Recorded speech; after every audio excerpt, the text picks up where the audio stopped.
One of my favorite things about making a personalized calendar is the fact that you can actually personalize it.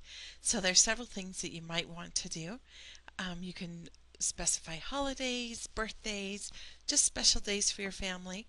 One of the things that you may want to do is I'm going to go ahead and just add a name on the date for a birthday.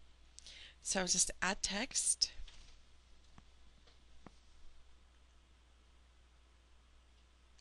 Then I'll say Lane's birthday. I'll say okay. I tend to do my personalizing, or I tend to do the changing of my font size using the shortcuts along the side. So I've gone ahead and changed it here. So I'm going to start with size 12. You may want to also reposition or resize your text box just to kind of tidy things up a little bit. And so that size is pretty good for what I'm doing. I'm going to go ahead and center it. Now centering here will just center my text in my text box, but I can click off of it and see how it fills, and that looks pretty centered. Maybe I want to lower it a little bit. I can just use my arrow keys to fine-tune its position. So that is one way of adding or personalizing your calendar. Another way is to actually add a photo for a birthday. So I'm going to come over here and I'm going to go to my edit photo window.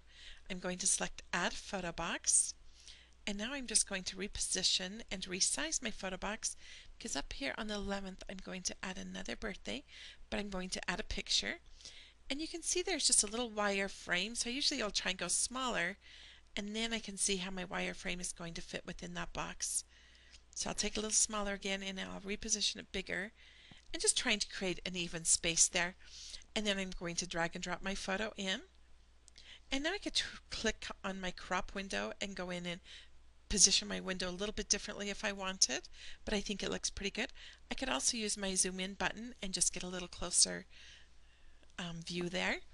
So I think it looks really good. One thing I might want to do though is you can see my numbers are above. So you can see here my numbers are actually sitting underneath the photo. So I can simply select the photo again. Using my layering button, I can just send the photo back, and now I can see my numbers appeared. And so now my photo is sitting underneath my grid, so you can still see the date. So adding a photo is another fun way. But I also like, maybe you have a spring break, school holiday, or a vacation. Let's do something, we'll go into April. I'm going to add a little spring break, and I'm going to go ahead and use shapes. I'm going to add a square or rectangle, and I will just reposition it again using that wireframe to kind of see where I'm going. I want to get as close as I can. I'm going to make it for the whole week. I'm going to go small again, and now I can see where it's going to fit, and that looks pretty close. I might be able to go out just a little over here, and now I'm going to use my match color button here, and I'm going to select a color off of this page. I think I'm going to go for this cute green. Say OK, and now I've got a green photo shape here, and now you could change the opacity if you want, if it's a little brighter than you'd like. And now I'm going to send it back so it goes behind my grids. So I'm just using my layering button found along the top here, and you can see now it's underneath. And then you go and then you can go ahead and add more text like spring break or vacation, whatever it is that you're going to be doing. So you can see there are several different ways to personalize your calendar. And of course, the best way of personalizing is to add your own photos.